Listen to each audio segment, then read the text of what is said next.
जय Shri Krishna. Haryana media news के सभी दर्शकों को गणेश उत्सव की बहुत बहुत शुभकामनाएं। आज मैं आपसे फिर ज्योतिष के एक नए विषय पर चर्चा करूंगा और आज का विषय हमारा कुंडली मिलान में, अष्टकूट मिलान में जो नाड़ी दोष होता है उसके विषय के ऊपर है।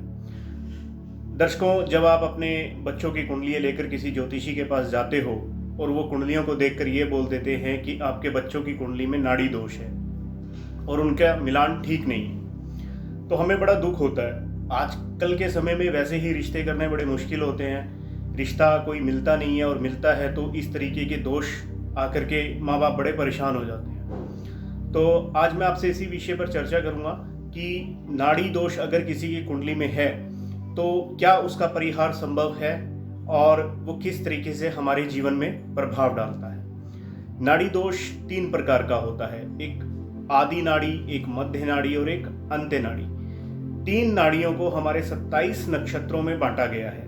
एक नाड़ी को 9 नक्षत्र प्राप्त हैं, जैसे आद्य नाड़ी को अश्विनी, आद्रा, उत्तरा फाल्गुनी, हस्त, ज्येष्ठ, मूल, शतशिभा और पूर्वा भाद्रपदा। इसी तरीके से मध्य नाड़ी को हमारे 9 नक्षत्र प्राप्त हैं, भरणी, मृगशिरा, पुष्प, पूर्वा फाल्गुनी, चित्रा, अनुराधा, पूर्वाषाढ़ा, धनिष्ठा, उत्तरा भाद्रपद। और ठीक इसी तरीके से आद्य नाड़ी को भी 9 नक्षत्र प्राप्त हैं, जो हमारी अंतिम नाड़ी है, जिसको हम अंत्य नाड़ी बोलते हैं। कृतिका, रोहिणी, अश्लेषा, मघा, स्वाति, उत्तराषाढ़ा, श्रवण और रेवती, ये 9 नक्षत्र हमारे आद्य नाड़ी को संबंधित हैं। अब हमें जब एक ही नक्षत्र में दोनों जातकों का जन्म होता है उस समय नाड़ी दोष लगता है, अर्थात इनमें से अगर किसी भी एक नक्षत्र में वर और वधू का जन्म हुआ है 9 नक्षत्रों में से,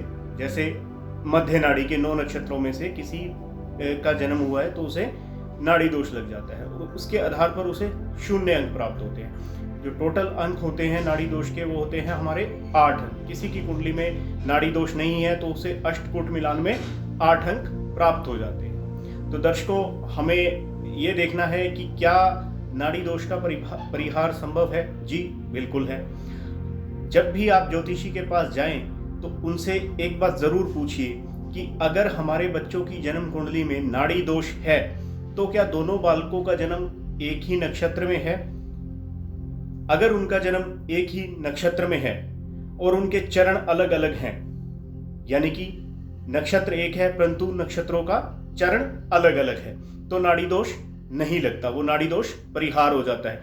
ठीक इसी तरीके से अगर वर और वधू दोनों की एक ही राशि हो, यानी कि दोनों की जन्म राशि एक ही हो। मैंने आपको पिछले एपिसोड में बताया था कि जन्म राशि एक कैसे होती है। चंद्रमा हमारी जन्म पत्री में जिस भी राशि में स्थित होगा वो हमारी जन्म की राशि बन जाएगी।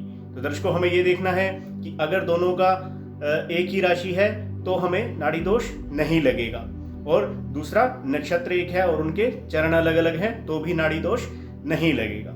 इस तरीके से आप अपनी कुंडली की विश्लेषण करवा करके उनकी शादी करवा सकते हैं, इसमें कोई दोष नहीं है। उम्मीद है आपको ये जानकारी अच्छी लगी होगी। अगर अच्छी लगी है तो इस चैनल को सब्सक्राइब कीजिए ज़्यादा से ज़्यादा। धन्यवाद। जय श्री कृष्ण।